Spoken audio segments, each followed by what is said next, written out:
Jadi nanti setelah selesai kajian mungkin bisa disampaikan melalui chat pribadi ke Dokter Sari. Dan kalau misalnya pun nanti ada pertanyaan yang tidak sempat untuk dijawab, itu bisa dijawab nanti dan akan kita share ke grup kajian Robaniyah Community.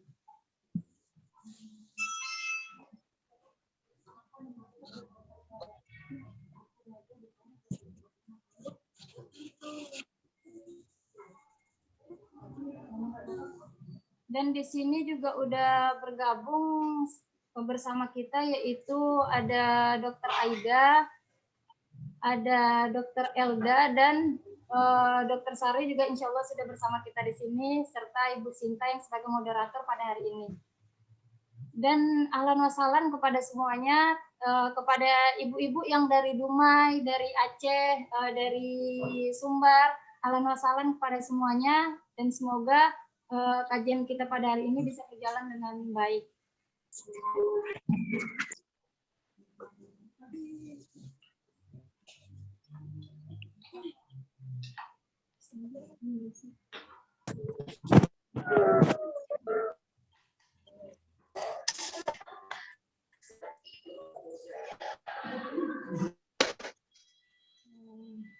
Baiklah, bismillahirrahmanirrahim. Karena beberapa menit lagi kita akan memulai kajian. Untuk menghemat waktu, kajian pagi hari ini kita mulai dengan melafazkan Bismillahirrahmanirrahim.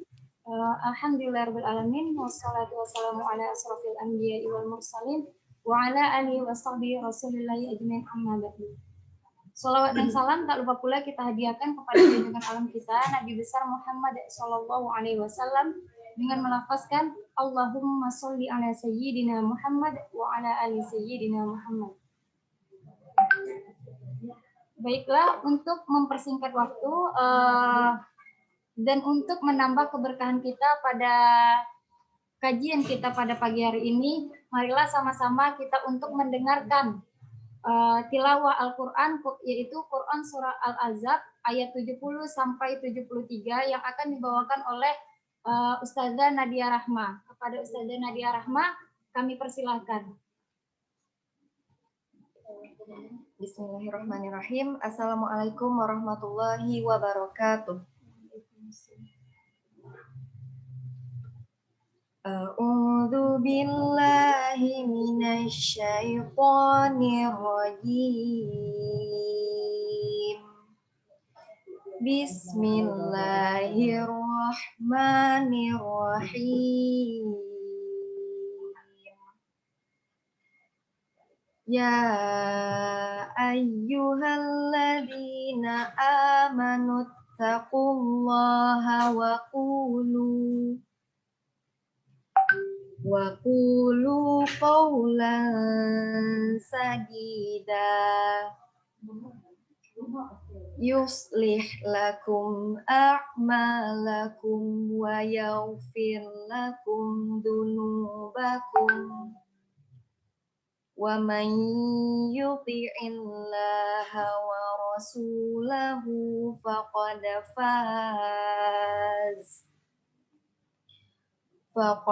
faza fawzan 'azima. Inna 'arafnal amanata 'alas samawati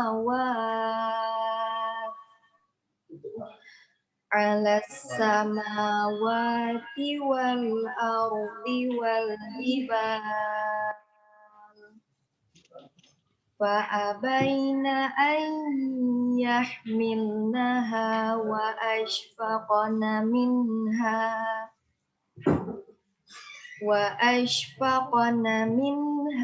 wa hamalahal insan innahu kana zaluman jahula. Yu'adziballahul munafiqina wal munafiqat wal musyrikina wal musyrikat wa wa yatuballahu 'alal mu'minina wal mu'minat wa kana Allahu ghafuran rahima. Shadaqallahul azim. Artinya, aku berlindung kepada Allah dari godaan syaitan yang terkutuk dengan menyebut nama Allah yang Maha Pengasih lagi Maha Penyayang. Hai orang-orang yang beriman, bertakwalah kamu kepada Allah dan katakanlah perkataan yang benar. Niscaya Allah memperbaiki bagimu amalan-amalanmu dan mengampuni bagimu dosa-dosamu. Dan barang siapa mentaati Allah dan Rasul-Nya, maka sesungguhnya ia telah mendapat kemenangan yang besar. Sesungguhnya kami telah mengemukakan amanat kepada langit, bumi, dan gunung-gunung. Maka semuanya enggan untuk memikul amanat itu, dan mereka khawatir akan mengkhianatinya. Dan dipikullah amanat itu oleh manusia. Sesungguhnya manusia itu amat zalim dan amat bodoh. Sehingga Allah mengazab orang-orang munafik laki-laki dan perempuan, dan orang-orang musyrikin laki-laki dan perempuan. Dan sehingga Allah menerima taubat orang-orang mukmin laki-laki dan perempuan. Dan adalah Allah Maha Pengampun lagi Maha Penyayang. Maha benar Allah atas segala firman-Nya. Assalamualaikum warahmatullahi wabarakatuh. Waalaikumsalam. Alhamdulillahirrahmanirrahim. Jazakillah khairan katsiran kepada Ustazah Nadia Rahma yang telah melantunkan ayat-ayat suci Al-Quran. Semoga dengan dimulainya agenda kita pada pagi hari ini dengan membaca ayat-ayat suci Al-Quran, kita mendapatkan keberkahan dan bernilai pahala di sisi Allah Subhanahu wa Ta'ala. Amin. Amin ya Rabbal Alamin.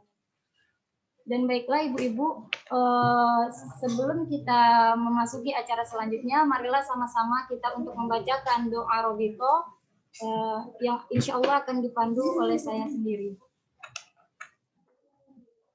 Bismillahirrahmanirrahim. Qulillahumma malikal mulki tu'ti mulka man tasya' wa tanzi'ul mulka mimman tasya' wa tu'izzu man tasya' wa tuzillu man tasya' biyadikal khair innaka ala kulli syai'in qadir tulijul laila fin nahari wa tulijul nahara fil lail wa tukhrijul hayya minal mayyit wa tukhrijul mayyita minal hayy wa tarzuqu man tasya' bighairi hisab. Allahumma innaka ta'lamu anna hadhihi qulub qad ijtama'at ala mahabbatik wa taqat ala ta'atik wa ta'ahhadat ala da'watik wa ta'ahhadat ala nusrati syari'atik qala lahumma rabiqataha wa ajdim uddaha wa ahdiha suduraha wa mla'ha binurika alladhi la yashraf suduraha bifaidil imani bik wa jamilit tawakkuli alaik wa ahyiha bima'rifatik wa amit ala syahadati fi sabilik innaka ni'mal maula wa ni'mal nasir. Allahumma amin wa sallallahu ala sayyidina Muhammad wa ala alihi wa sahbihi wa sallam. Amin ya rabbal alamin. Baiklah, kita masuk ke acara selanjutnya, yaitu kata sambutan yang insya Allah akan dibawakan oleh Ketua Robaniyah Community, yaitu Ustazah Buslina. Kepada Ustazah Buslina kami persilakan.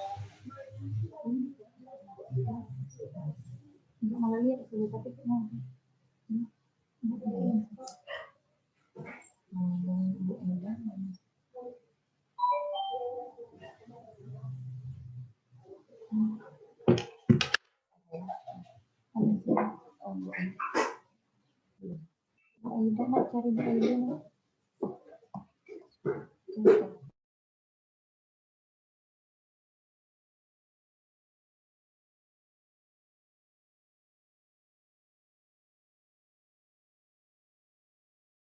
Bismillahirrahmanirrahim. Assalamualaikum warahmatullahi wabarakatuh.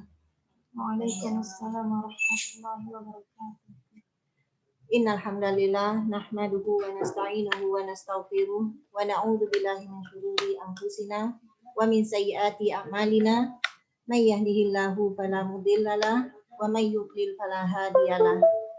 Asyhadu an la ilaha illallah wahdahu la syarikalah wa asyhadu anna Muhammadan abduhu wa rasuluh. Raditu billahi rabba wa bil islami dina wa bi Muhammadin sallallahu alaihi wasallam nabiyya. Rabbi syrah li sadri wa yassir li amri wahlul 'uqdatam min lisani yafqahu qawli. Yang kami hormati Dr. Sari Rahmawati SPOG selaku pemateri kita pada agenda pagi hari ini. Yang kami hormati pembina dan pengurus Robaniyah Community serta panitia penyelenggara sehingga agenda ini dapat terlaksana. Yang kami hormati ummahat dan akhwati fillah yang telah hadir bergabung dalam ruang kajian online kita pada pagi ini.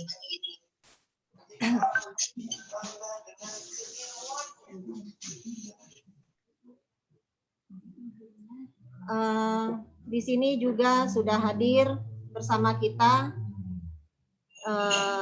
Ibu Dr. Elda Nazriati MKes.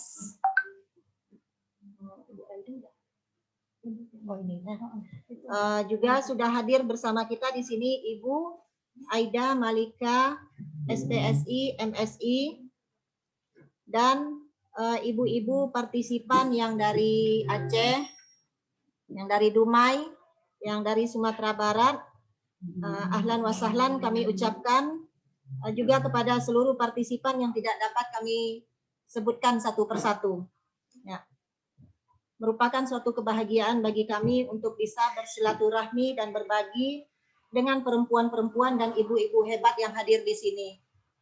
Ya. Tidak berlebihan rasanya jika kami mengatakannya dengan sebutan perempuan-perempuan dan ibu-ibu hebat, mengingat tugas dan peran yang begitu besar yang diemban oleh seorang ibu, diantaranya mengurus rumah tangga, kebutuhan harian, mengatur keuangan, kemudian sebagai problem solver juga. Kemudian guru yang mendidik anak-anaknya, sebagai koki, sebagai perawat, dan lain sebagainya. Sehingga dengan peran dan tugas yang besar tersebut, hendaknya seorang ibu ataupun calon ibu dapat membekali diri dengan iman dan juga ilmu.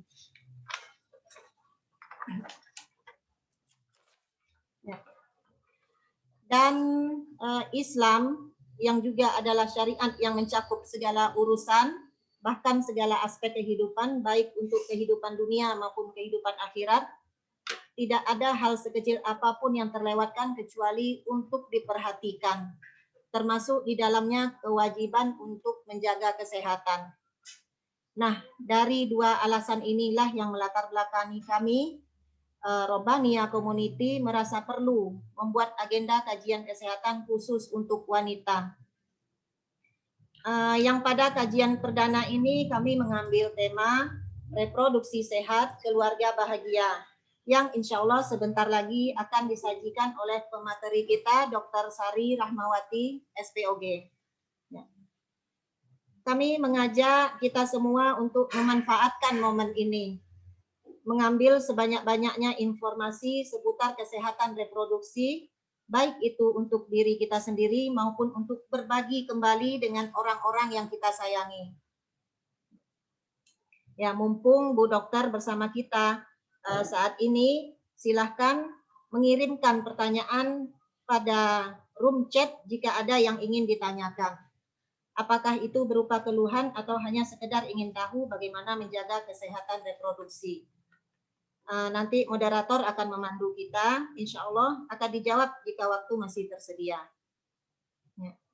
Akhirnya, selamat mengikuti dan menyimak materi yang akan disampaikan nanti hingga akhir. Insya Allah banyak ilmu dan manfaat yang akan diperoleh. Demikian dari kami. Afwan minkum. Assalamualaikum warahmatullahi wabarakatuh. Alhamdulillahirrahmanirrahim. Syukron jazakallahu khairan katsiran kepada Ustazah Buslina yang telah memberikan kata sambutan dari beliau. Baiklah, sebelum kita masuk ke penyampaian materi, terlebih dahulu kita akan tampilkan biodata dari Dr. Sari Rahmawati, SPOG.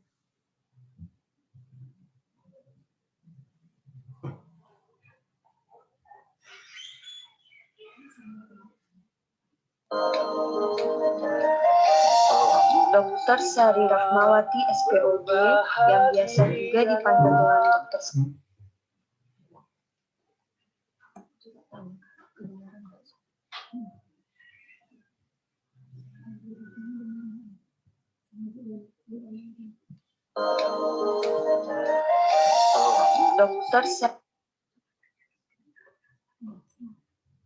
Udah kita tes langsung macam Bu Dona. Putar aja.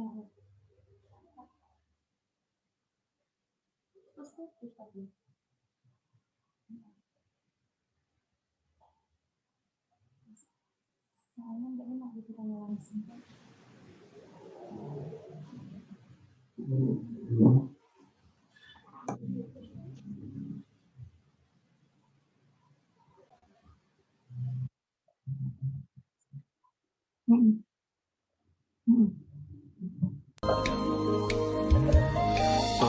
Dr. Sari Rahmawati, SPOG, yang biasa juga dipanggil dengan Dr. Sari, lahir di Padang pada tanggal 4 Desember 1977. Bertempat tinggal di Jalan Karya Cipta, Parit Indah, Kelurahan Tangkerang, Labuai. Beliau menyelesaikan pendidikan kedokterannya di Universitas Andalas atau UNAN Padang. Status menikah, memiliki 4 orang putra, dan alhamdulillah sudah ada yang hafiz Quran. Pekerjaan, ibu rumah tangga profesional, nyambi SPOG di beberapa rumah sakit dan klinik yang ada di Kota Pekanbaru. Jiwa sosial dan kepedulian beliau terhadap kesehatan dan kesejahteraan bagi sesama sangat berkaitan erat dengan profesi beliau sebagai dokter. Demikian biodata singkat dari Dr. Sari Rahmawati, SPOG. Semoga Allah memberkahi setiap langkah beliau.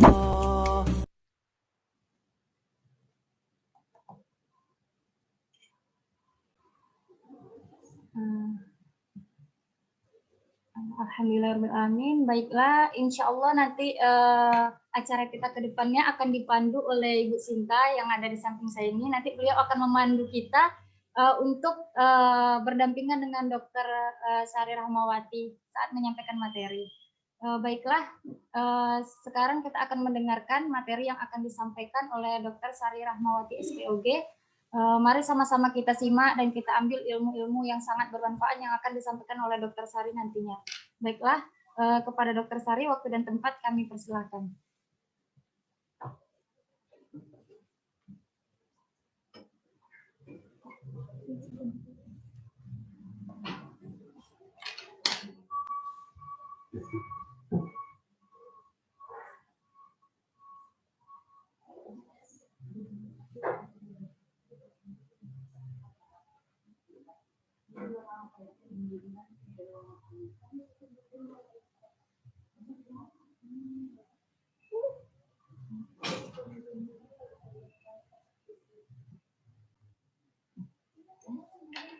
Bismillahirrahmanirrahim. Assalamualaikum warahmatullahi wabarakatuh, ibu-ibu yang ikut kajian pada hari ini. Untuk mempersingkat waktu, tema kita hari ini reproduksi sehat keluarga bahagia yang akan disampaikan oleh Dr. Sari Rahmawati, SPOG. Kepada ibu kami persilahkan.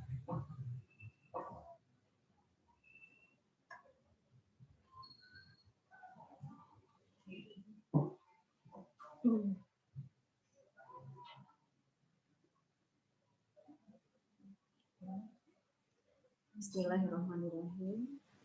Assalamualaikum warahmatullahi wabarakatuh. Waalaikumsalam warahmatullahi wabarakatuh.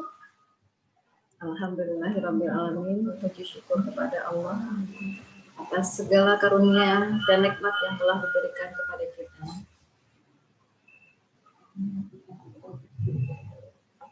Apa kabar ibu-ibu dan adik-adik? Mungkin ada yang masih remaja putri yang belum menikah. Semoga Allah berikan keberkahan di hari ini. Semoga Allah masih senantiasa memberikan nikmat sehat dan kebahagiaan bersama keluarga. Dan semoga hari-hari kita adalah hari-hari yang penuh barokah. Amin. Ya Rabbal Alamin. Bahagia sekali saya bisa diundang oleh Robomiah Community untuk berbagi bersama. Semoga ilmu dan apa-apa yang bisa kita ambil dari mungkin bagi pengalaman ya di materi ini bisa sama-sama kita ambil hikmahnya. Judulnya tentang reproduksi sehat, keluarga bahagia. Alhamdulillah, kalau seorang perempuan masih bisa tersenyum, berarti insya Allah luar dan dalamnya adalah bahagia. Setuju nggak Ibu? Tapi ketika seorang perempuan itu sudah terdiam, itu ada banyak rahasia sebenarnya. Apakah ada kegalauan atau kesedihan yang tidak bisa terungkapkan. Nah, sebagai seorang perempuan, kita diciptakan Allah itu sangat unik, yang berbeda dengan laki-laki. Kita memiliki alat reproduksi perempuan khususnya yang Allah titipkan kepada kita untuk dijaga. Artinya yang sudah dikaruniakan kita itu bukanlah sesuatu yang sia-sia. Sehingga memang menjadi kewajiban untuk kita untuk mengetahui apa yang harus kita jaga untuk sampai akhir hayat dengan fungsi kita sebagai seorang perempuan, seorang istri, seorang ibu yang insya Allah akan melahirkan generasi robani untuk meneruskan umat yang mulia dan punya izah sampai akhir zaman. Baiklah, bisa lihat di screen ini peserta dapat ya. Ini gambar organ reproduksi yang ada. Nanti materinya bisa dibagi di Robomiah Community, slide-nya bisa dibagi. Di tengah ini adalah bagian organ kandungan kita. Dengan organ kandungan yang unik ini, kalau kita menikah, kita bisa merasakan senyum dan kebahagiaan yang tiada tara dengan pasangan kita. Dan bahkan hingga di akhir usia kita, semoga Allah memberikan kebahagiaan itu dengan pasangan kita sampai di akhir hayat. Masih bisa tersenyum seperti gambar di slide ini. Insya Allah. Nah, untuk mengenal alat-alat reproduksi wanita ini, kita mengenal adanya ovarium. Ini gambarnya ya. Ovarium ada 2. Kemudian ada yang bulat-bulat seperti ini namanya induk telur. Kemudian ada rahim, kalau bahasa medisnya adalah uterus. Disinilah Allah anugerahkan tempat bagi calon bayi kita. Kemudian ada vagina. Nggak apa-apa ya, agak vulgar kita ngobrol. Karena ini memang harus paham gitu. Vagina ini adalah tempat kita berhubungan suami istri kalau sudah menikah. Kemudian ada organ kelamin bagian luar. Itu mulai dari bibir vagina. Kemudian ada selaput darah. Ini bisa jadi hot topic ini nanti, masalah selaput darah ya. Dan ini kesemuanya ini adalah hal yang unik yang ada pada perempuan. Hal yang menjadi kekhasan perempuan juga adalah adanya pola haid yang teratur gitu ya, adanya menstruasi. Jadi kalau seorang perempuan itu bisa dikatakan sempurna kalau di awal memasuki masa pubertas dia mengalami ada siklus keluarnya darah dari organ kemaluannya yang dikatakan dengan haid. Dikatakan normal apabila dia berjalan dengan lancar, siklusnya teratur. Tetapi apabila dia sudah mulai ada perubahan pola, kemudian baik dari jumlahnya atau ada keluhan dari segi nyeri, itu bisa menjadi gangguan. Dan ini harus diwaspadai. Ini akan kita alami sampai kita menjelang menopause. Menopause itu artinya sudah berhenti untuk siklus haidnya. Menjaga organ reproduksi ini, kita menjaganya dari adanya infeksi. Ini bisa dilihat ya. Infeksi di mulut rahim ini familiar sekali. Bahkan kadang-kadang tidak ada keluhan sama sekali. Kemudian bagaimana kita menjaga dari adanya penyakit seksual, terutama bagi orang yang sudah pernah melakukan hubungan seksual. Kemudian bagaimana kita menjaga dari adanya tumor baik jinak maupun ganas. Nah, untuk infeksi organ kandungan, ada satu gejala yang menjadi sangat familiar, yaitu keputihan. Kadang-kadang seorang perempuan bisa sangat care dengan keputihan, tapi bisa juga yang menganggap abai. Itu adalah suatu hal yang biasa. Nah, ini bisa dilihat ya. Ada bagian putih di sini, ini adalah bibir kemaluan. Gambar ini bukan suatu yang apa, tapi ini memang bisa kita alami, dan bahkan bagi seorang perempuan yang sangat tertutup, ini adalah suatu hal yang tidak terungkapkan sampai sudah menjadi keluhan yang berat, baru mencari pertolongan yang kadang-kadang itu sudah terlambat. Nah, ada namanya kencing nanah. Ada nanah yang keluar dari liang kemaluan. Kadang agak bingung, ini memang keputihan atau nanah? Itu akan beda. Bisa nanti diambil dengan jari, kemudian dicium baunya. Nah, ini memang jumpa beberapa kasus seperti ini dalam kondisi yang sudah berat. Pasiennya tidak bisa menggunakan underwear lagi. Biasanya datang dengan kondisi berat ketika suaminya sudah komplain, karena tidak bisa lagi menjalankan fungsinya sebagai seorang perempuan. Ini yang kasus yang berat yang sempat kita dokumentasikan. Kemudian ada namanya, ini adalah karena virus ya. Nah, ini ada bintil-bintil di kemaluan. Dan ini biasanya tidak langsung begini. Kadang-kadang ada yang feeling, kok aku ada jerawatnya juga di bawah ya, tidak hanya di wajah gitu. Tapi kita memang harus care dengan hal-hal seperti ini. Nah, apa yang menjadi perhatian kita, yang menjadi tanda infeksi itu apabila dari kemaluan kita itu sudah keluar cairan yang bisa mulainya awalnya mungkin tidak ada masalah warnanya seperti biasa, kemudian tiba-tiba sudah berubah warna, berbau, apalagi sudah mulai gatal, ada nyeri buang air kecil, ada luka di permukaan, bahkan yang menjadi masalah ketika suami sudah komplain karena istrinya sering menolak, ada nyeri saat berhubungan. Nah, kenapa ini jadi perhatian kita? Karena ini bahayanya kalau sudah menjadi penyakit, ujung-ujungnya nanti bisa infertil. Infertil itu susah memiliki keturunan. Kalau hamil di awal bisa keguguran, kalau infeksinya bisa menular ke bayi, dan ada juga yang sampai PMS atau menular kepada pasangan kita. Jadi seperti efek pingpong fenomen, kita kena, suami kena. Kita berobat, suami nggak berobat, kita sembuh, suami masih sakit, balik lagi ke kita. Jadi seperti main bola pingpong. Bahkan ada yang sampai mengarah ke kanker. Nah, ada yang harus kita pahami bahwa Allah menciptakan perempuan dengan skala keunikannya, dan Allah menciptakan manusia itu dengan adanya pertahanan, yaitu sistem kekebalan tubuh. Jadi jangan begitu risau. Artinya ada yang khawatir boleh, tapi tidak boleh paranoid. Gitu. Allah menciptakan kita dengan perlindungan juga, ada namanya sistem kekebalan tubuh. Seperti dengan adanya virus yang COVID sekarang gitu ya.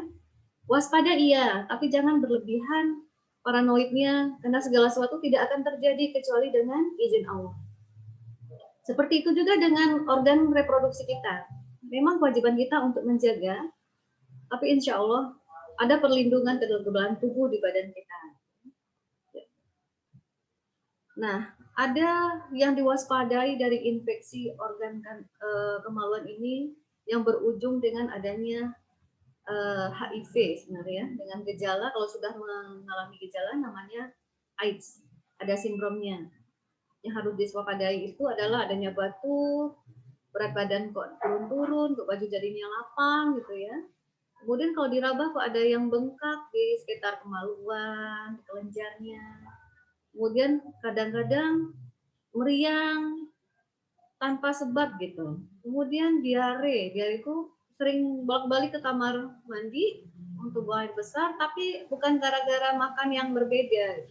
Tiba-tiba BAB sering gitu ya, dan itu berlanjut terus.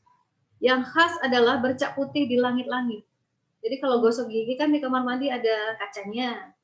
Nah, sering juga dilihat bagian langit-langit atas. Kemudian dilihat di bagian kulit, kadang-kadang biru-biru lebam tanpa ada penyebab dan tidak mau sembuh. Nah, ini yang bahaya adalah kalau kita lagi hamil, bisa menular kepada bayi. Dan pada penderita yang laki-laki, kalau dia suka berganti-ganti pasangan, dia bisa membawa virusnya ke rumah kepada istrinya. Nah, bagaimana dengan, ada pertanyaan ya, boleh nggak kita salaman? Boleh nggak kalau kita curiga kita nggak usah melayani suami lagi gitu ya. Jadi prinsipnya kalau tidak ada luka, tidak masalah. Nah, ini yang saya bilang, kalau makan bareng boleh nggak? Kalau kita pergi ke kamar mandi umum, itu bisa menularkan HIV nggak gitu ya. Atau kita digigit nyamuk, ada pasien HIV, kita digigit juga, kita ikutan nggak jadi HIV. Ya, next, itu tidak ya, tidak menular ya. Nah, bagaimana pencegahan khususnya? Kalau kita memang curiga, boleh dilakukan tes HIV secara sukarela namanya. Datang sendiri ke lab untuk melakukan tes. Dan hindari pemakaian alat yang tajam secara bergantian. Biasanya ini yang drug abuse ya, yang suka memakai obat-obat terlarang. Merekanya gantian gitu. Anak-anak remaja itu gantian dia. Pakai jarum suntiknya berganti-ganti. Dan untuk cukuran juga harus hati-hati dengan pisau cukurnya. Kalau ada luka di sana, kemudian kita juga luka, ini juga bisa membuat ada kemungkinan tertular. Dan bagi kami, terutama tugas medis, makanya kadang-kadang bukannya gimana gitu ya, ketika seorang petugas medis memakai atribut lengkap, bukan sombong sebenarnya, tapi memang menjaga supaya tenaga medis ini tidak tertular dengan adanya kemungkinan seperti itu. Ya. Nah, kemudian masalah tumor kandungan. Ada yang familiar, mungkin saya membahasnya 4 saja, walaupun sebenarnya banyak gitu ya.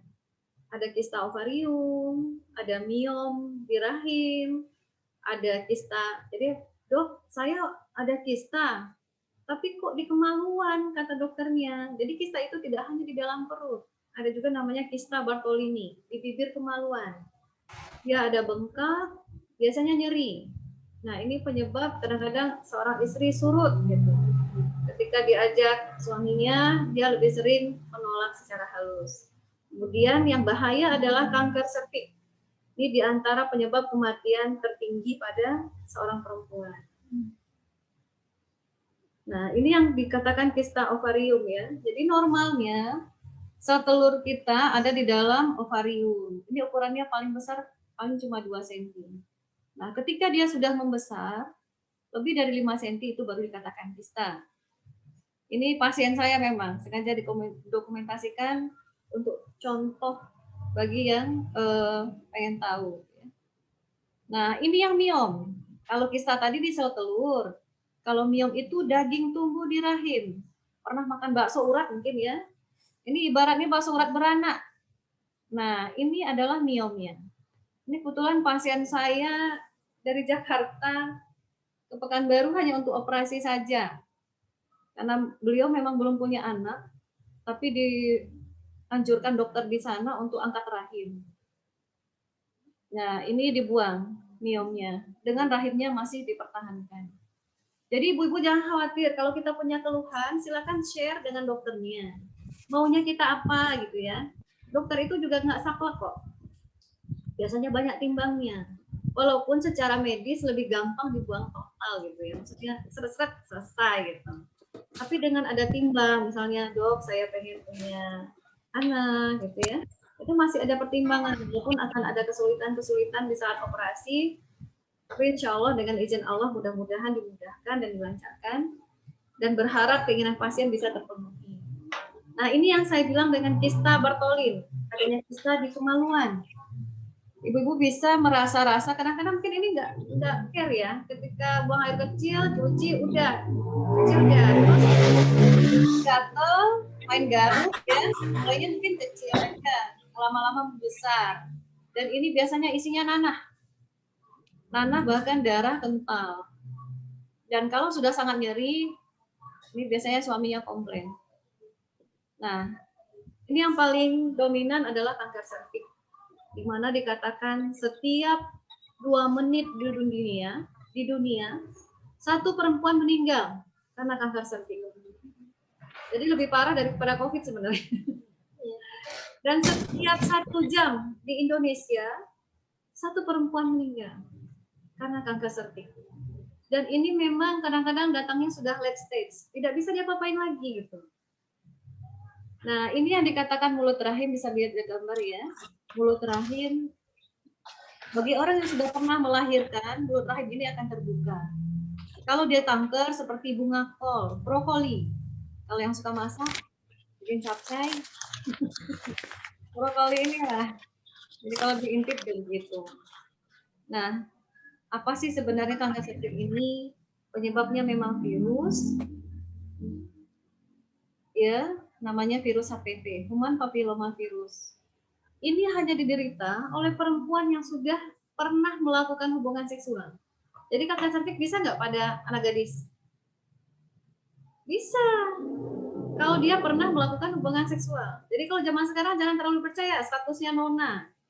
Saya sering pasien, ibu sudah menikah belum? Jadi statusnya tuh di rekam medik kadang Sinta nganter ya. Nona. Saya mah santai aja nona ya. Masya Allah, ternyata nona zaman sekarang itu banyak yang ketika keluhannya ada sakit mah ya, dilihat rupanya ada janin dalam rahimnya ya kan. Atau dia ada keluhan haidnya nggak beraturan. Ternyata ketika saya minta izin untuk melihat, baru di situ terungkap bahwa memang sudah habit, sudah kebiasaan, sudah pernah melakukan hubungan seksual dengan pacarnya.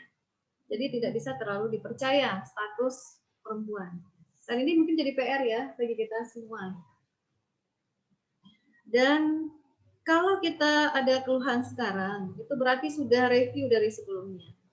Apa yang bisa diharapkan untuk mencegah ini? Kalau pada orang yang sudah pernah menikah, lakukanlah tes IVA untuk yang simple ya. Di semua perdesaan, di bidan-bidan ujung tombak ini bisa dilakukan. Karena hanya simple pemeriksaannya. Pada fasilitas yang bisa mendukung, bisa dilakukan pap smear.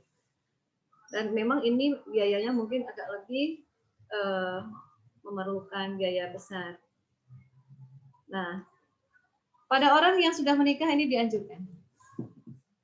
Nah, ada juga namanya vaksinasi. Kalau sekarang lagi gencar-gencarnya vaksin COVID. Vaksin itu sifatnya tameng ya, tameng. Tapi tetap Allah yang Maha Kuasa. Secara ilmu dengan vaksin kita berupaya supaya gejalanya tidak berat.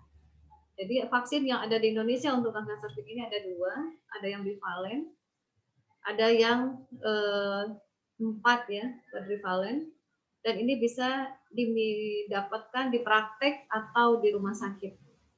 Kalau di Jakarta mungkin karena pola kebiasaan remaja hubungannya yang sudah nggak bisa kita kontrol, ini sudah diberikan pada anak SD, kan sempat tuh jadi viral. Kenapa anak SD divaksin di DKI? Ini boleh diberikan pada usia 9 sampai 45 tahun. Nah, bagaimana pencegahannya? Yang penting adalah mencegah pola hidup sehat, kebersihan, terutama organ intim, kemudian berolahraga, cukup istirahat dan makanan gizi seimbang. Tetap memeriksakan diri secara teratur. Misalnya kalau kita punya AC di rumah harus ada maintenance. Organ reproduksi kita juga sesekali harus dicek. Jangan dibiarin aja sampai ada keluhan yang berat baru dikunjungi dokternya. Kemudian menghindari faktor resiko. Mungkin itu saja. Kalau ada nanti yang bisa didiskusikan atau ada yang mau dipertanyakan, boleh dibuka kali ya panitia ya. Terima kasih. Assalamualaikum warahmatullahi wabarakatuh. Ahlan wa sahlan kepada Dr. Sari Rahmawati SPOG yang telah menyampaikan materi kita pada hari ini. Kepada ibu-ibu umahat sekalian yang ingin bertanya, silahkan chat di room chat kita ya. Nanti kalau ada waktu Dr. Sari bisa langsung menjawab, kita akan jawab. Kalau tidak, seperti yang dibuka dari awal, bisa lewat WA Dr. Sari ya.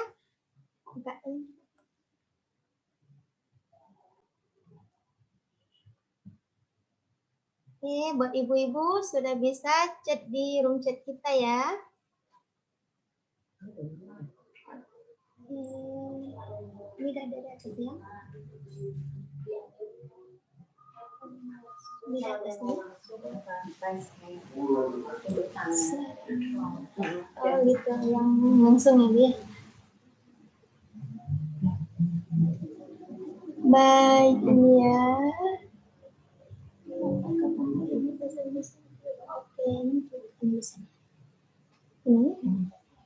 Ini pertama kita baca dari Ibu Yuliana. Assalamualaikum dok, apakah pembalut yang di pasaran itu bisa berpotensi munculnya penyakit pada reproduksi wanita? Silakan Dokter Sari untuk menjawabnya. Iya. Waalaikumsalam Bu Yuliana. Ada kontroversi memang, ada yang promo pembalut yang bisa menjaga hygiene organ perempuan, bahkan bisa mengurangi penyakit dan lainnya ya. Memang ada di pembalut itu zat yang kadang-kadang ya bisa kita lihat tuh, ada penelitiannya pemutih dan segala macam. Tapi prinsipnya tetap satu hal, seperti yang saya sampaikan, kita punya daya tahan tubuh. Jadi kalau zaman dahulu kan kita cuma pakai kain aja, nggak pakai apa-apa. Tapi ada juga yang punya potensi menjadi penyakit histamiom. Jadi bukan karena kainnya kan? Nggak dengar suara kita gitu kan? Ya, kemudian ya, pembalut itu secara klinis bukan menjadi penyebab untuk menjadi sumbangsih adanya penyakit organ kandungan. Kalau seandainya memang itu menjadi penyebab, pasti sudah di-stop dari pasaran. Nah, prinsipnya adalah kita punya bakat untuk menimbulkan penyakit. Dan lingkungan mendukung itu terjadi. Jadi prinsipnya timbangan sebenarnya. Ketika kondisi badan kita tidak fit, ya sama seperti keputihan saja yang simpel. Kalau ibu-ibu ternyata kondisinya pada aktivitas yang sangat sibuk, gitu ya, kemudian daya tahan tubuh kurang, bisa dinilai keputihannya seperti apa. Tapi ketika stamina-nya bagus, istirahatnya cukup, kalau tidak ada infeksi, tidak akan ada yang mengalami keluhan. Mungkin itu yang bisa disampaikan. Oke, selanjutnya Ibu Dona. Assalamualaikum dok. Nah ini Ibu Dona bertanya nih Dok Sari. Katanya haid 15 hari atau flek hingga terus-menerus selama 1 bulan itu sudah boleh sholat ya dan berhubungan. Nah pertanyaan Ibu ini, apakah kalau dia berhubungan dengan kondisi masih haid atau flek tersebut akan berakibat reproduksi kita tuh jelek enggak? Nah, itu dia. Karena mungkin puasa lama kali Bapak ya, Bu ya. Oke, silakan Dokter Sari. Waalaikumsalam Ibu Dona. Ya. Islam itu mengatur semua aspek, subhanallah ya, sampai hal yang sekecil-sekecilnya. Kenapa perempuan haid tidak boleh berhubungan suami istri? Nah, ternyata ketika kita haid, lapisan mukosa vagina sampai bagian rahim itu sangat rapuh sebenarnya. Dan darah itu bisa reflux. Reflux itu artinya membalik ke dalam rongga perut kita. Hikmahnya itu berpotensi untuk terjadi endometriosis yang tipe dalam. Nah, meskipun sebenarnya secara fikihnya kalau kita 15 hari dihitung haid. Setelah itu udah boleh sholat, udah boleh aktivitas. Tapi untuk campur, untuk berhubungan, karena lapisan mukosanya itu tidak mengikuti siklus, dia tidak apa-apa dibawa berhubungan, tapi dianjurkan memakai pelindung supaya apa yang dikeluarkan oleh pasangan kita tidak membuat darahnya jadi reflux. Tetap dia bertahan dalam sarungnya, dalam kondomnya. Kalau masih bisa bertahan, misalnya suaminya masih sabar, tidak campur lebih baik. Tapi kalau dengan itu membuat hubungan harmonis di keluarga menjadi terganggu, boleh berhubungan kalau memang ini namanya istihadah, darah istihadah, tapi dikasih pelindung dengan kondom. Insya Allah nggak apa-apa. Alhamdulillah, begitu ya Ibu Dona ya jawabannya dari Dokter Sari. Semoga bermanfaat. Nah ini ada juga nih Dokter Sari dari Ibu Desmianti. Assalamualaikum Ibu Dokter. Nah ini dibikin nih dari Pekanbaru Dok. Ingin bertanya, kalau dia lagi keputihan itu boleh nggak dialasi dengan ventilator? Berpengaruh nggak dengan organ reproduksi? Iya. Ventilator, ya? Memakai kontilener dibolehkan selama tidak bertahan lebih dari 4 jam sampai 6 jam lah. Artinya sering diganti. Jadi ibaratnya ketika kita wudhu, ganti. Tapi ini juga individual. Pada orang yang mempunyai kebiasaan keringetan, lebih sering ganti lebih baik. Tapi kalau saya lebih sering nganjurinnya lebih baik pasien atau yang mengalami keluhan ini membawa underwear lebih banyak. Kalau misalnya kerja, memilih jenis kain underwearnya yang bisa lebih menyerap keringat. Ya. Nah, begitu ya Ibu Desmianti dari Pekanbaru. Nah, ini ada juga Dokter Sari dari Ibu Eka. Izin Dok mau tanya, kadang-kadang kalau kita sedang cebok, terasa ada benjolan kecil seperti jerawat di tepi bibir vagina. Setelah beberapa bulan menghilang, kadang muncul lagi. Apakah itu gejala kis? Silakan. Nah, ini punya agak sedikit tripping ya. Iya, iya. Seperti yang dokter sampaikan tadi ya. Jadi jerawat di kemaluan itu belum tentu kista. Jadi bisa saja ketika dia muncul ya, ada infeksi virus muncul, tapi ketika daya tahan tubuh kita bagus, dia menghilang. Bisa saja. Tanpa diobat pun dia hilang sendiri. Bisa. Tapi yang dikatakan kista Bartolini seperti tadi, dia mulai dari dalam sebenarnya.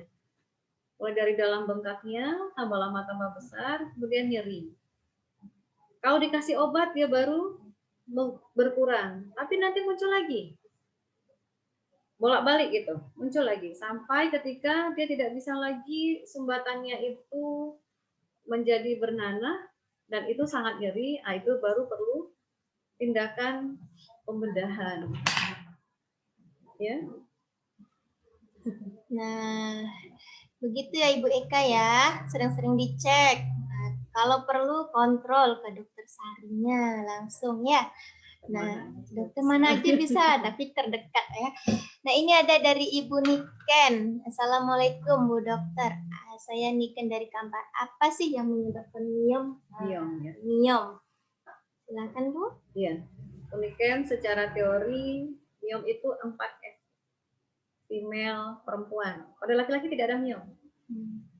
Kemudian 40, biasanya nih 40.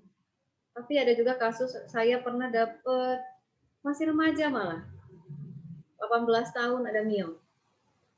Kemudian fatty, agak gemuk, ya, agak gemuk dia. Kemudian kebiasaan kita konsumsi makanan yang fast food. Saya tidak melarang sebenarnya, tapi akan lebih baik kalau kita menjaga pola makan. Misalnya kita konsumsi ayam yang diinjeksikan hormon, ya, ada hormon di sana. itu bisa memicu mungkin miomnya kecil, tapi dengan pola makan seperti itu dia menjadi lebih besar, tumbuh dan berkembang. Sehingga kadang-kadang ada dokter yang menganjurkan terapi suntikan supaya miomnya menjadi kecil dengan menghambat hormonnya.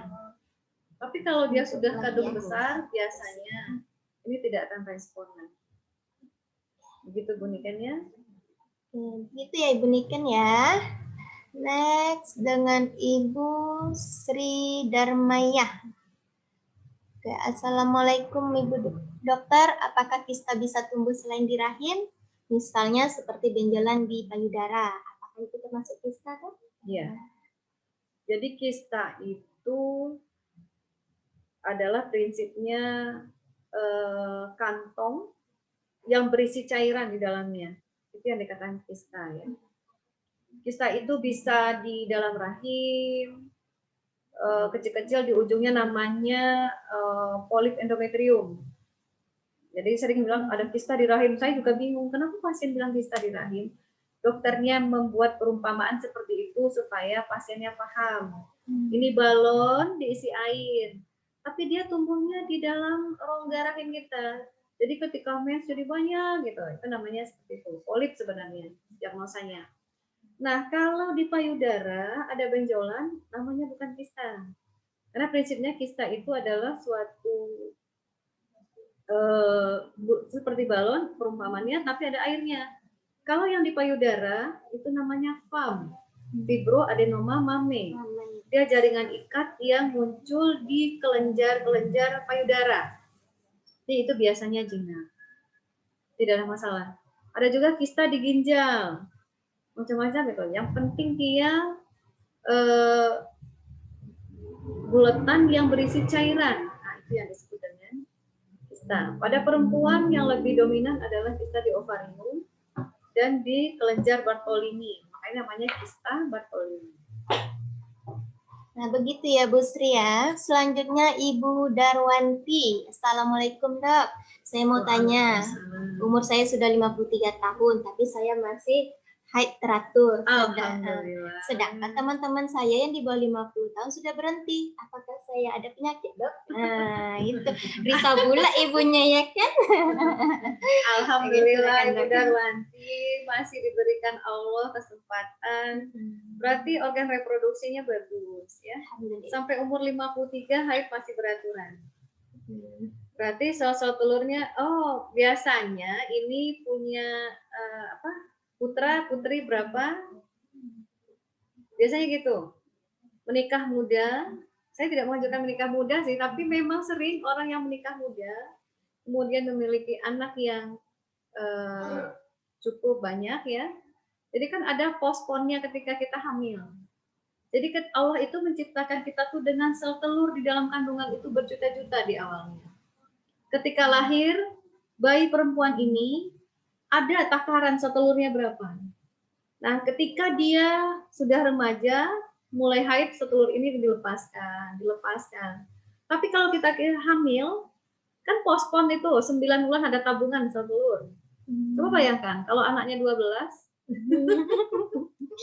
kali 9 ada masa dia menabung sel telurnya. Masya Allah. Jadi kalau orang yang tidak punya anak atau Allah belum izinkan memiliki anak, sel telur itu akan lepas terus setiap bulan. Nah, kalau ibu di usia 53 masih memiliki pola haid yang teratur dengan jumlah yang teratur, tidak ada keluhan, santai saja Bu, nggak apa-apa. Rata-rata perempuan Indonesia memang 50. Tapi saya pernah dapat pasien umur 53 hamil. Beliau hamil, anaknya juga hamil. Jadi barengan. Cucu lahir, anak juga lahir. Masya Allah itu ya. Izin Allah seperti itu. Alhamdulillah. Alhamdulillah ya Ibu Darwanti. Sekian jawaban dari Dokter Sari. Ini ada Ibu Herita. Ibu Herita, Assalamualaikum Dokter. Ibu Herita ini punya anak 12 tahun baru dapat menstruasi, Dok. Tapi tidak ada keluhan, cuman sebelumnya dia ada keputihan dan berbau. Apakah seorang ibu ini harus membawa ke dokter untuk mengeceknya, Dok? Iya, Bu Herita. Waalaikumsalam. Alhamdulillah anak 12 tahun sudah mulai haid, tidak ada keluhan, tidak ada masalah sebenarnya.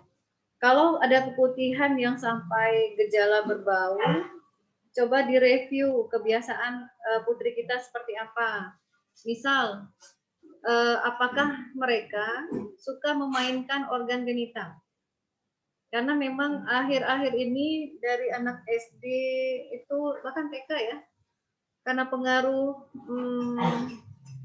tontonan, gadget, teman-teman, itu ada yang sudah mengalami kecanduan memainkan organ genital mereka sendiri. Bahkan saya dapat pasien anak kecil yang tidak tahu apa-apa, tapi dimainkan organ kemaluannya oleh temannya, itu banyak juga. Jadi datang itu dengan sambil menangis, "Dok, anak saya sering sekarang kedapatan menyudut di pojok, kemudian seperti memegang alat kemaluannya." Dan itu diajarin sama teman-temannya. Nah, kalau sudah pernah keputihan yang berbau, boleh dicek saja. Karena ketika ini kan masih dini ya, masih awal. Lebih bagus langsung diberikan terapi daripada kita sudah ketemu pada kondisi yang lanjut. Nah, gitu ya Ibu Herita ya. Dokter, ini ada satu pertanyaan dari salah satu ummahat. Assalamualaikum warahmatullahi wabarakatuh. Waalaikumsalam. Mau bertanya tentang MOW. Ya. Nah, apakah setelah menopause dioperasi lagi untuk menyambung tubannya yang sudah dipotong dan diikat karena ibu tersebut khawatir dengan melanggar hukum Allah atau hukum syar'i. Nah, gimana itu? Waalaikumsalam. Jadi MOW mini operasi wanita. Biasanya operasi mengikat rahim dengan indikasi medis. Indikasi medis itu misalnya ibu ini udah 3 kali operasi melahirkan dengan kondisi rahimnya lengket atau kondisi ibunya sudah tidak memungkinkan untuk hamil lagi. Atau dengan kehamilan berikutnya itu membahayakan kondisi ibunya, itu diperbolehkan untuk melakukan, kalau bahasa umumnya steril gitu ya. Dan ini diikat. Ada juga tekniknya dipotong. Dipotong itu sebenarnya meyakinkan pasien kalau ini sudah dikerjakan gitu. Jadi karena kalau saya lebih sering nggak usah dipotong, ikat aja, insya Allah udah nggak akan hamil gitu ya, karena salurannya itu udah ditutup bahasanya. Nah, kalau kita menopause, haruskah kita operasi supaya dibuka? Tidak perlu. Allah Maha tahu ya. Kalau ini kan indikasinya medis. Jadi kalau menopause, buat apa kita memberikan mudarat kepada pasiennya? Perempuan karena operasi itu bukan sesuatu yang tidak ada resiko sebenarnya. Dan tidak diperlukan lagi untuk dibuka. Mau dibuka pun jadi masalah juga gitu. Ada risiko perdarahan, ya, risiko obat bius.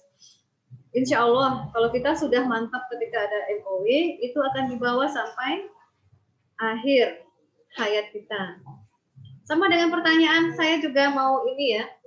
Ketika seorang dipasang IUD spiral, lupa.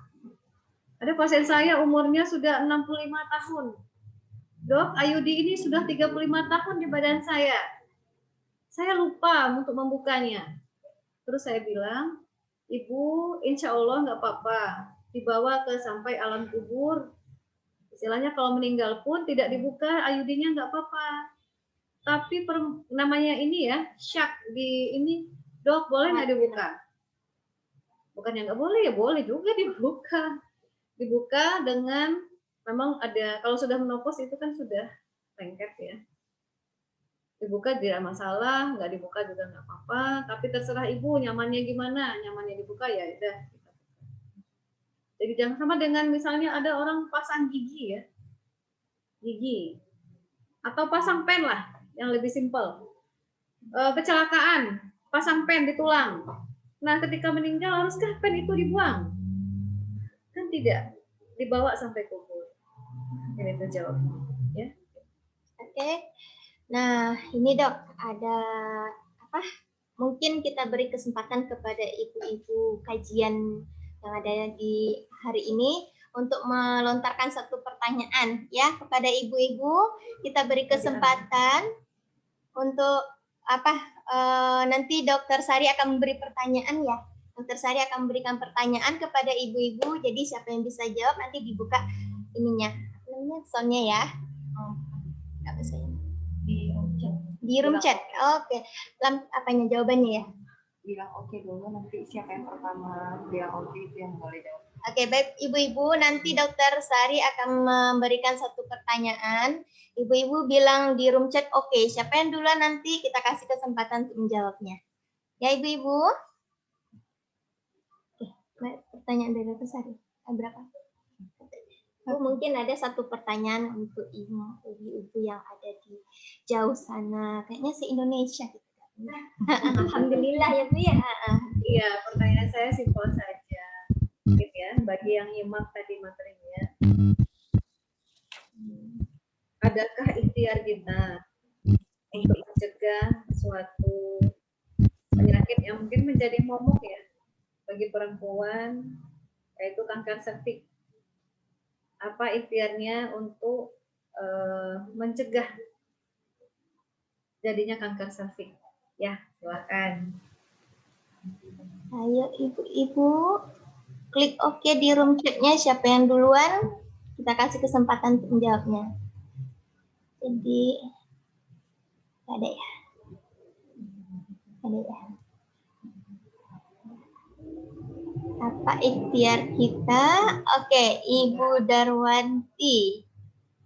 Ibu Darwanti. Siapa ya? Ibu Darwanti. Ibu Darwanti sebentar. Di-unmute Anda. Oke, silakan Ibu Darwanti. Ya, dokter. Iya. Silahkan Bu Darwanti, jawabannya apa? Pap smear, Dok.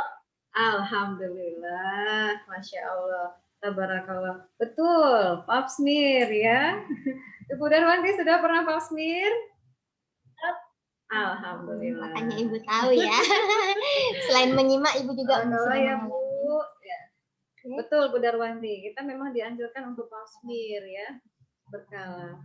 Baik, boleh Dokter Sari melontarkan satu pertanyaan lagi buat Oh, ibu-ibunya. Masya Allah. Dua lagi Mas. Dua lagi? Oke, satu dulu. Boleh. Nanti kita minta satu lagi kepada dokternya. Ibu-ibu, ya siap-siap. Boleh. Ada lagi nih pertanyaan dari Dokter Sarinya. Bagi ibu yang menyimak dari tadi ya, insya Allah akan bisa Oke, menjawabnya. pertanyaannya sederhana. Berapa usia rata-rata perempuan Indonesia menopause? Ini udah dibilang nih. Oke. Usia berapa yang harus kita Oke, waspadai? Ibu Herita. Nah, Sebentar. Ibu Herita.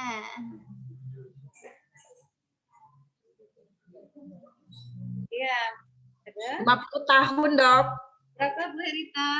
50 tahun. Alhamdulillah betul. Barakallah, berita benar. Jadi kalau usia rata-rata perempuan Indonesia 50. Tapi jangan diambil pegangan kalau usia kita belum 50, tiba-tiba mensnya berhenti. Jadi tandanya 6 bulan sudah tidak ada haid sama sekali. Itu dicek. Dan kalau sudah setahun itu memang bisa dipastikan kita sudah menopause. Ya, terima kasih Bu Herita. Panitia bisa dicatat nih yang udah Iya. ini kayaknya ada door prize ya. Iya, Ibu Herita mau diaktifin videonya ya, Bu ya. Oke.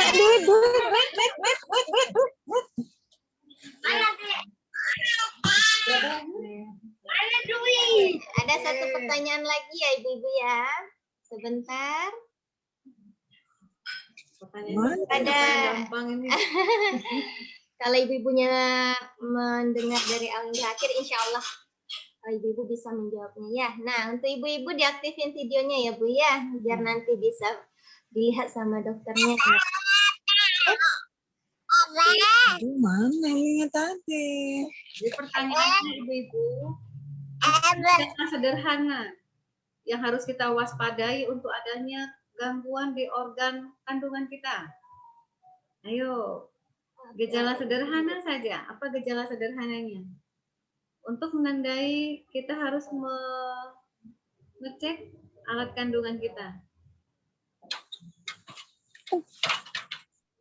Ya. Ayo ibu-ibu. Silakan di room chat ya.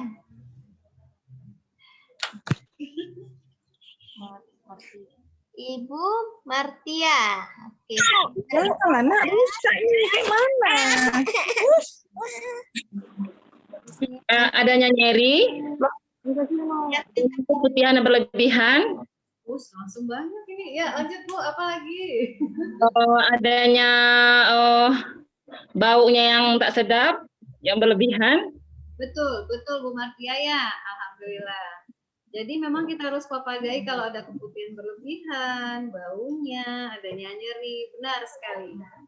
Jadi jangan dianggap Baik. sepele ya.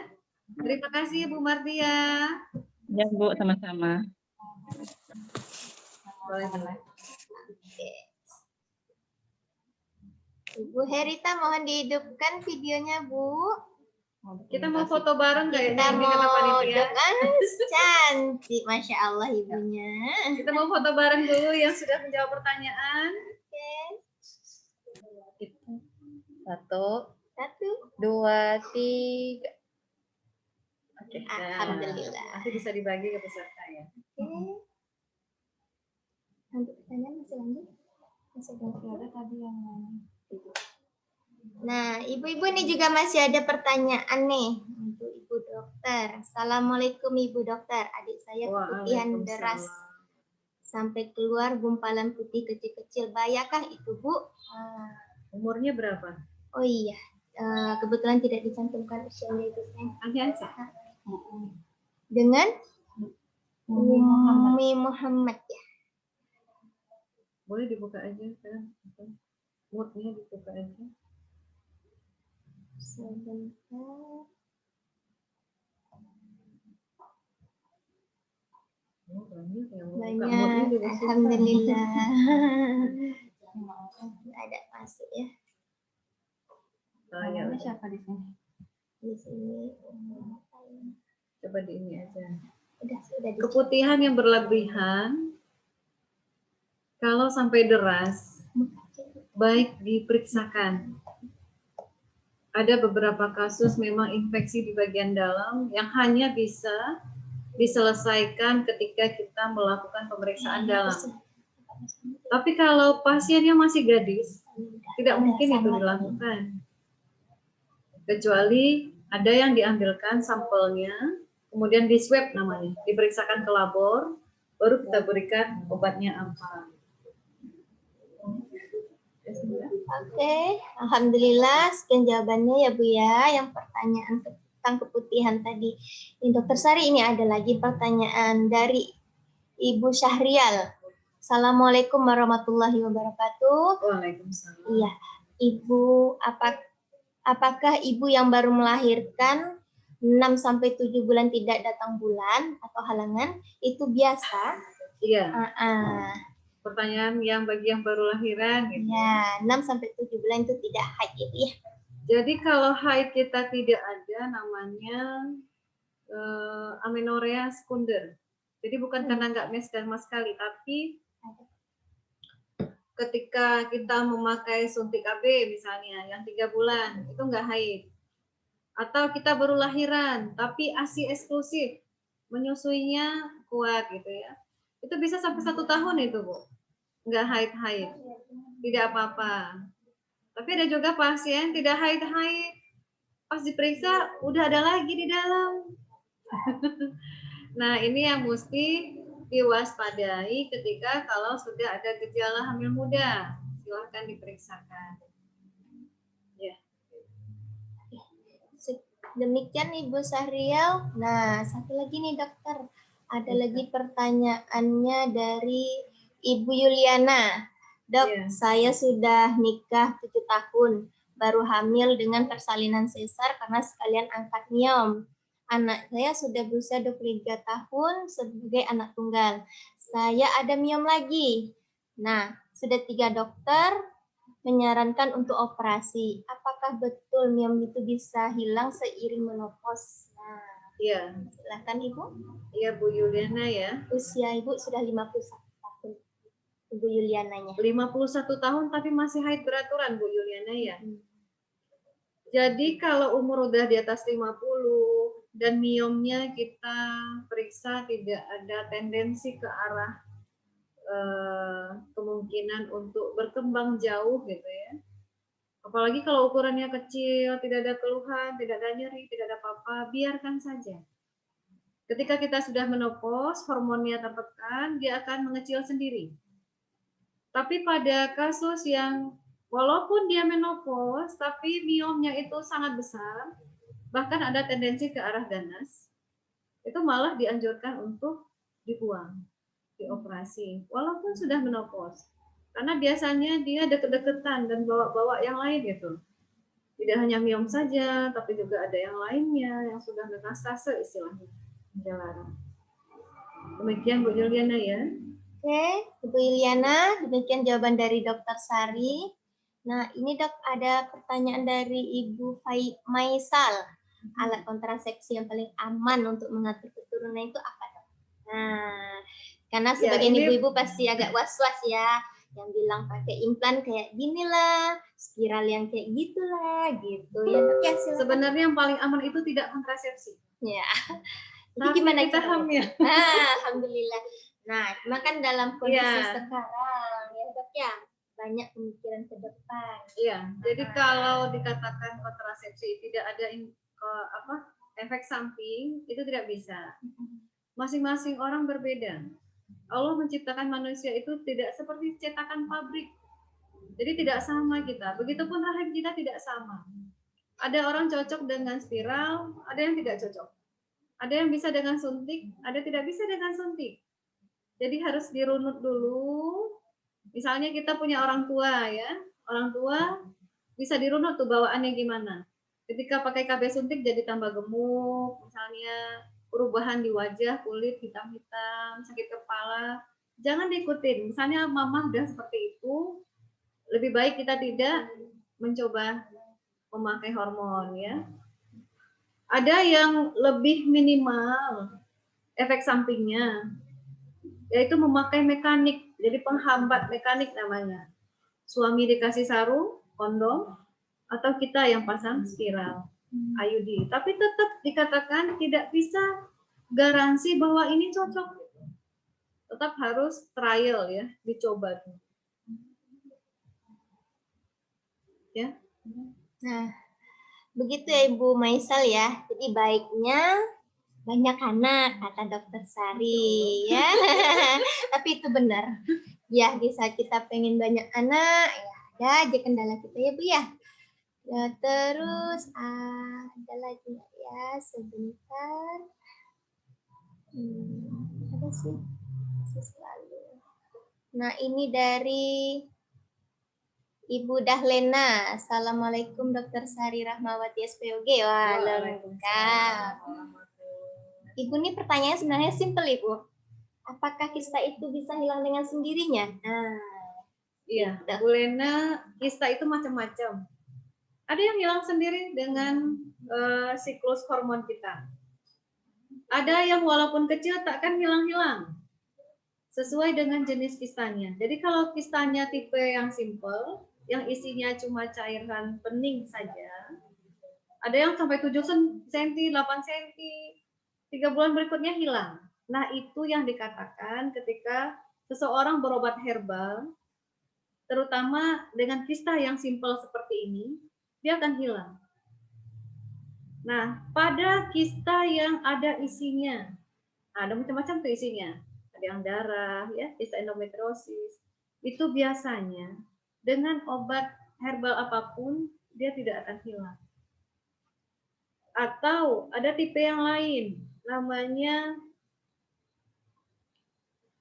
selain endometriosis, kista, tapi isinya itu cairan kental warna hijau seperti sate payakumbuh, sate daun bambu. Di dalamnya ada rambut, ada gigi.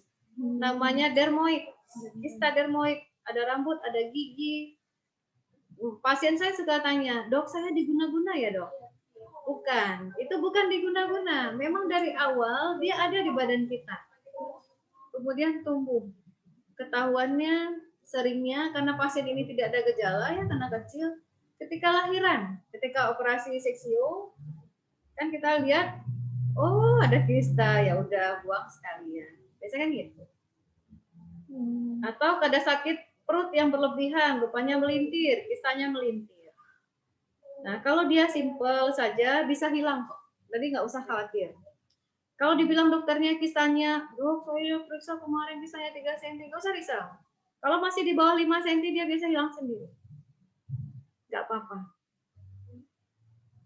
Nah, begitu ya Bu ya. Masih ya? Ya, ada 2 menit lagi. Bu, ini ada juga dari Ibu Juwita. Ibu Juwita, sebentar. Nah, Ibu Juwita, Assalamualaikum warahmatullahi wabarakatuh, dok. Waalaikumsalam. Nah, Ibu Juwita ini qadarullah dia baru mengalami keguguran hari Senin kemarin. Nah, setelah USG, beliau kata dokternya sudah aman dan bersih. Tetapi setelah itu ibu ini mengalami flek-flek itu, flek sampai sekarang. Apakah itu normal atau perlu konsul lagi, dok? Jadi kalau kita keguguran, dianjurkan untuk ngecek apakah sudah bersih. Dari namanya nifas juga, walaupun masanya lebih sebentar dibanding melahirkan. Kadang keguguran kalau darahnya masih banyak, masih perlu terapi tambahan ya, masih dikasih obat, masih biasalah gitu, nggak apa-apa. Tapi kalau dia sudah bersih, kemudian datang darah lagi, itu namanya haid kembali. Tidak apa-apa. Tapi kalau haidnya polanya tidak biasa, baik dicek kembali. Jangan-jangan yang kemarin itu belum tuntas nifasnya. Nggak apa-apa, perlu dicek aja. Jangan risau ya Ibu Juwita ya. Boleh konsul lagi ke dokter kandungannya ya. Oke.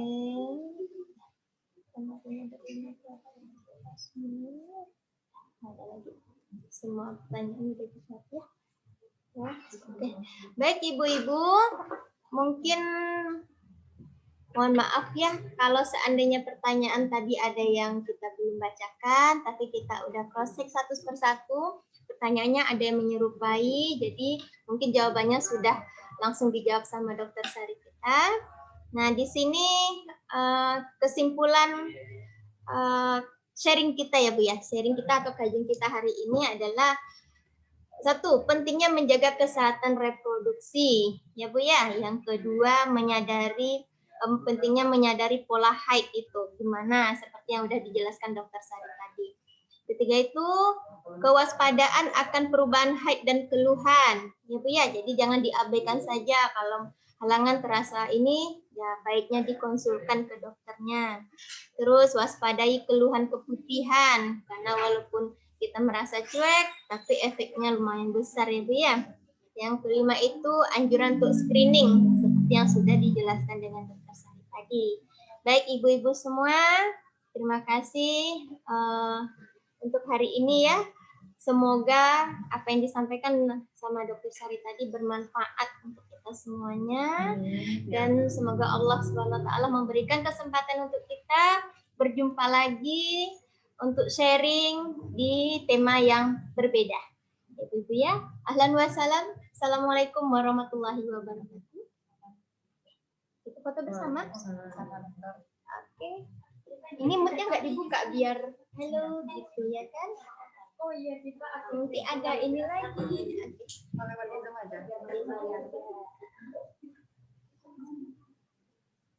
Gimana? Bisa? Bisa kan? Jadi pakai masker.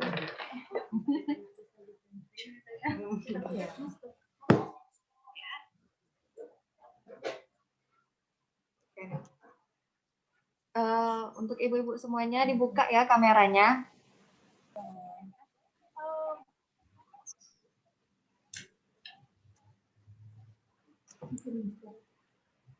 Sudah, Ibu Samiati, Ibu Melisa, Ibu Elmi. Boleh dibuka dulu kameranya, kita mau foto bersama. 4 kali ya, soalnya ini ada 3 kali, ada 3 ruang. Oke, yuk. 1, 2, 3. 2 kali lagi. 1, 2, 3. Oh, udah. Oke.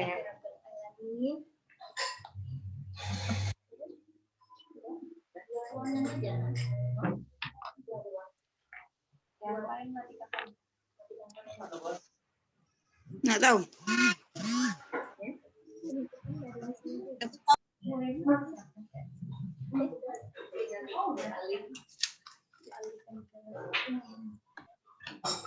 Alhamdulillah Ibu-ibu kita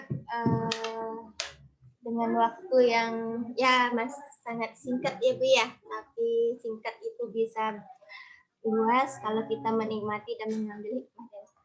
Ibu kita akan kembalikan ke MC lagi ya.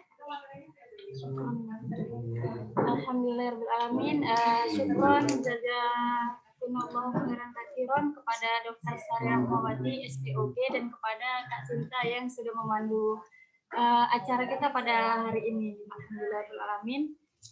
Baiklah Ibu.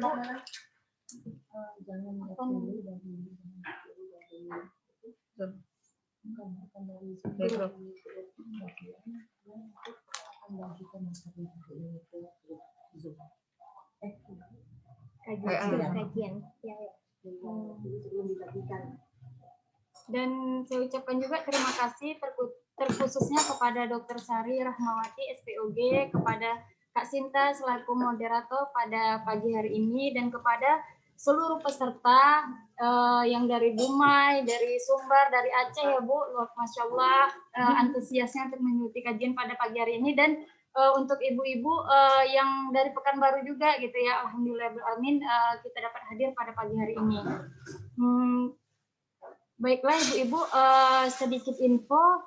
Nanti insya Allah materi yang di-share pada layar Zoom tadi akan kita bagikan juga ke grup kajian Robania Community yang ada di grup WhatsApp. Jadi untuk ibu-ibu diharapkan untuk tidak keluar terlebih dahulu dari grup WhatsApp tersebut, karena nanti ada beberapa info yang akan kita sampaikan di sana. Begitu juga dengan pengumuman yang berhak menerima door prize, nanti kita akan sampaikan di sana juga ya Bu.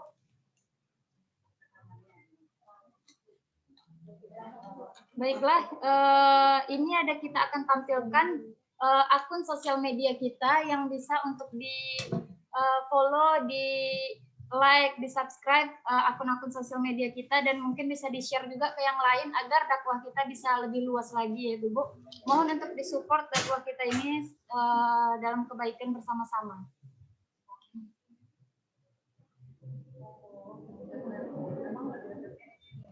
Nah, ini adalah akun sosial media kita, dan kita juga ada buat fanpage Facebook ya, itu juga namanya sama seperti nama Instagram, yaitu Robania Community. Nanti bisa dicek, dan di sini kita share segala kegiatan kita gitu.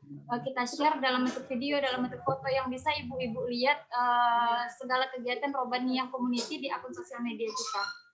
Nah, berikut juga akan kita tampilkan slide bagi ibu-ibu yang mungkin mau mensupport dakwah dari Robania Community, bisa melalui nomor rekening yang akan kita tampilkan di layar slide ini gitu.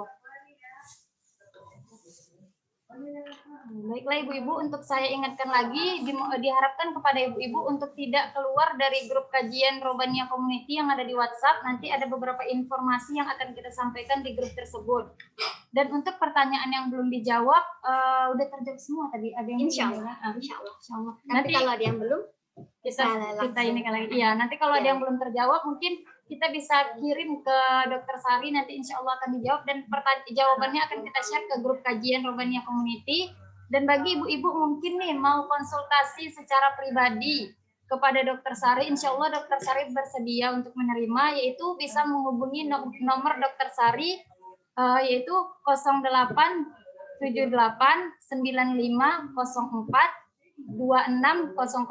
Ibu-ibu bisa langsung menghubungi Dokter Sari, insya Allah nanti berupa hal pribadi bisa secara japri ke beliau.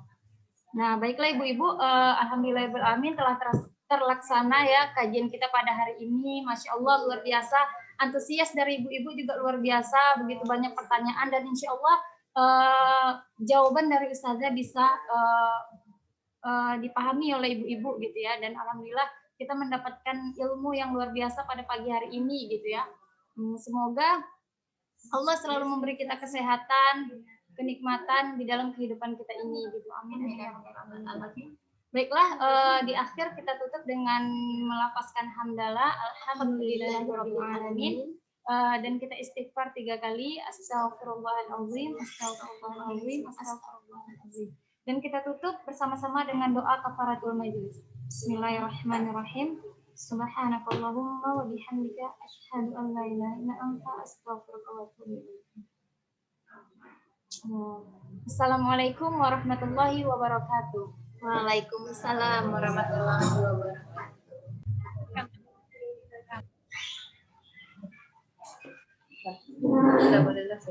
Udah boleh live ya Bu dari room Zoom-nya, tapi dari grup kajian jangan keluar dulu gitu karena nanti beberapa info akan kita sampaikan di situ. Termasuk materi hari ini juga akan kita share di grup tersebut gitu. Jadi akan banyak hal-hal yang kita share ke sana. Jadi nanti sayang ibu-ibu nggak kedapatan ilmunya. Jadi diharapkan tidak keluar dulu dari grup WA. Tapi dari Zoom udah bisa keluar ya Ibu. Silakan jawab di grup kajian rumah. Kok Ustazah Fitrianti?